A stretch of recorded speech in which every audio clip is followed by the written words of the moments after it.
بجلی کیسے مہنگی ہوئی، یہ اس سلسلے کی 5ویں قسط ہے۔ سب سے زیادہ افسوس اس بات کا ہے کہ حکمرانوں اور بیوروکریٹس نے عوام کی مشکلات کا حل نکالنے کی بجائے ان تمام انرجی بحرانوں کو مال بنانے کا موقع سمجھا۔ نواز شریف اور شہباز شریف سے زیادہ شکایت اس لیے بنتی ہے کہ انہوں نے 1997 میں بے نظیر بھٹو دور کے پاور پلانٹس میں ہونے والی کرپشن کا پردہ چاک کیا، لیکن جب انہیں موقع ملا تو انہوں نے بھی وہی روٹ لیا جو بے نظیر اور زرداری لے چکے تھے۔ مثال کے طور پر 2014 میں نواز شریف نے قطر سے LNG کے معاہدے کیے تو کراچی میں LNG ٹرمینل لگانے کا منصوبہ بنا۔ شروع میں اس منصوبے کی لاگت 3 ارب روپے لگائی گئی، لیکن پھر اسے راتوں رات 13 ارب روپے کر دیا گیا۔ کراچی کی ایک بڑی پارٹی کو یہ کانٹریکٹ دیا گیا اور 13 ارب روپے کی سرمایہ کاری کو ڈالرز میں 130 ملین کی سرمایہ کاری ظاہر کیا گیا، اور یہ طے کیا گیا کہ 15 سال تک روزانہ $3.25 لاکھ اس پارٹی کو دیے جائیں گے، اور ان 15 برسوں میں اس پارٹی کو کل $1.5 ارب کی ادائیگی ہوگی۔ چلیں ایک لمحے کے لیے مان لیں کہ وہ ڈالروں میں سرمایہ کاری تھی، مگر $130 ملین کے بدلے وہ کمپنی $1.5 ارب کا پرافٹ لے گی۔ کبھی آپ نے اتنا پرافٹ سنا ہے؟ اس معاہدے میں وہی شرط رکھی گئی جو بے نظیر بھٹو اور زرداری نے پاور پلانٹس کے ساتھ طے کی تھی۔ کیپیسٹی چارجز کی کلاز رکھی گئی کہ وہ ٹرمینل استعمال ہو یا نہ ہو، اس کمپنی کو روزانہ $3.25 لاکھ ملتے رہیں گے۔ ایک سال میں اس کمپنی نے اپنا 13 ارب روپے کا خرچہ پورا کر لیا اور اگلے 14 سال وہ پروفٹ لیتی رہے گی۔ پچھلے 10 سال سے وہ پارٹی روزانہ $3.25 لاکھ لے رہی ہے اور مزید 5 سال تک لیتی رہے گی۔ اتنا بڑا پروفٹ دیکھ کر ایک اور پارٹی بھی اس میدان میں کود پڑی اور اس نے بھی حکومت سے LNG ٹرمینل لگانے کا معاہدہ کیا، جس کے تحت اس پارٹی کو بھی 15 سال تک روزانہ $2,24,000 ملتے رہیں گے۔ یوں یہ دو پارٹیاں روزانہ $5 لاکھ حکومت سے لے رہی ہیں۔ یہ معاہدے 2014 میں نواز شریف دور میں شاہد حقان عباسی نے کیے تھے، جو آج کل ٹی وی پر سنبھالے نہیں جاتے۔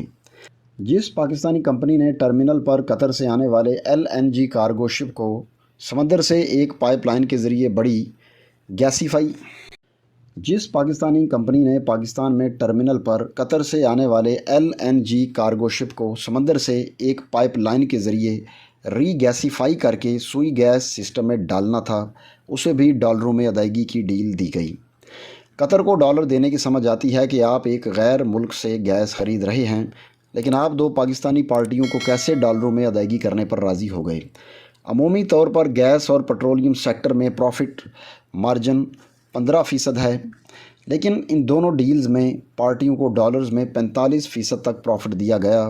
ان دو پارٹیوں کو ڈالروں میں یہ ڈیل اس وقت دی گئی جب اسحاق ڈار نے پاکستانی تاریخ کے مہنگے ترین قرضے لیے اور ایئرپورٹس اور موٹر وے تک گروی رکھے جا رہے تھے، اور تو اور ریڈیو پاکستان اسلام آباد اور PTV ہیڈ کوارٹرز کو بھی گروی رکھ کر قرضے لینے کا پروگرام بن گیا تھا۔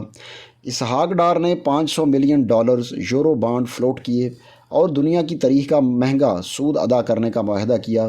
ڈار نے وہ $500 ملین بانڈز خریدنے والوں کو 8.25% پروفٹ دینے کا فیصلہ کیا۔ دنیا کے دیگر ممالک، جن میں ترکی بھی شامل ہے، نے بانڈز فلوٹ نہیں کیے کیونکہ اس وقت عالمی مارکیٹ فیوریبل نہیں تھی۔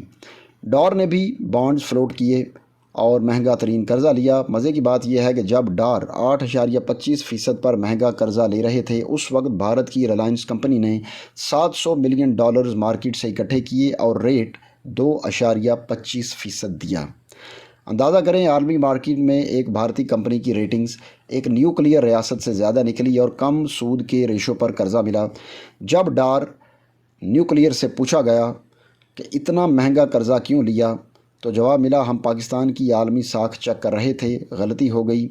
یہ غلطی نہیں تھی، یہ باقاعدہ ایک پلان تھا، کیونکہ ایک دن پتہ چلا کہ یہ مہنگے ترین بانڈز خریدنے کے لیے پاکستان سے کچھ بڑے سیاسی لوگوں اور ان کے قریبی دوستوں نے $70 ملین باہر بھیج کر وہ خرید لیے، کیونکہ ان پر ملنے والا پروفٹ اتنا زیادہ تھا جو ان کی 7 نسلوں کو سنوار سکتا تھا۔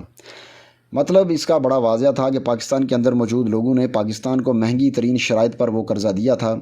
بانڈز کے پیچھے یہی لوگ تھے جنہوں نے لمبا مال کمایا۔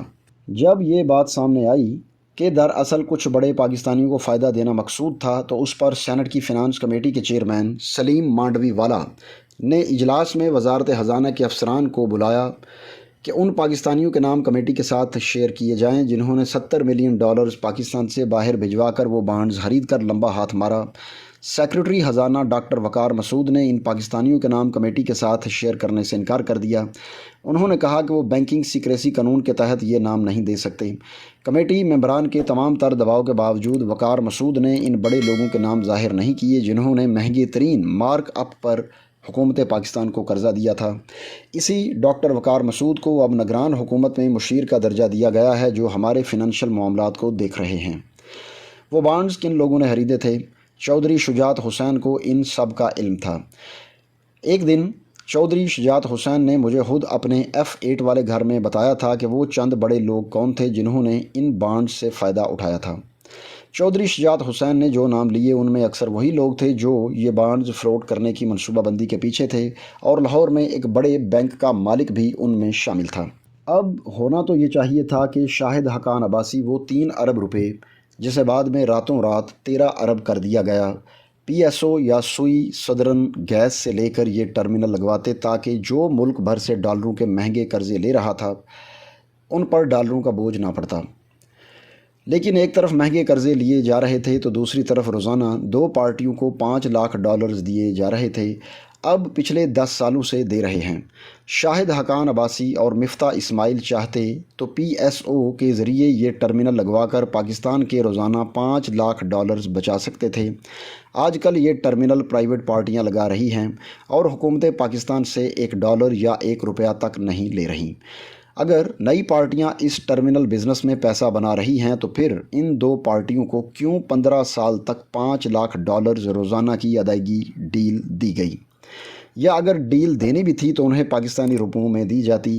چلیں غیر ملکی کمپنیوں سے ڈالروں کی ڈیل سمجھ میں آتی ہے، لیکن پاکستانی کمپنیوں کو پاکستان کے اندر کام کرنے کے لیے آپ کیسے $5 لاکھ روزانہ کا معاہدہ کر سکتے ہیں؟ ان LNG ٹرمینلز میں بھی حکمرانوں کی اسی طرح بدنیتی شامل تھی جیسے یورو بانڈز میں تھی۔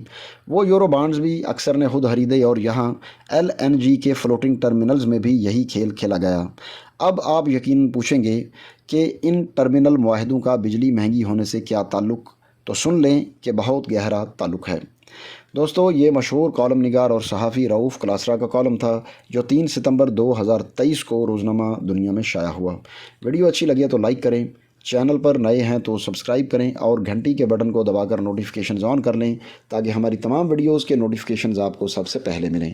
اب آپ سے ملاقات ہوگی اپنی اگلی ویڈیو میں، تب تک کے لیے اللہ حافظ۔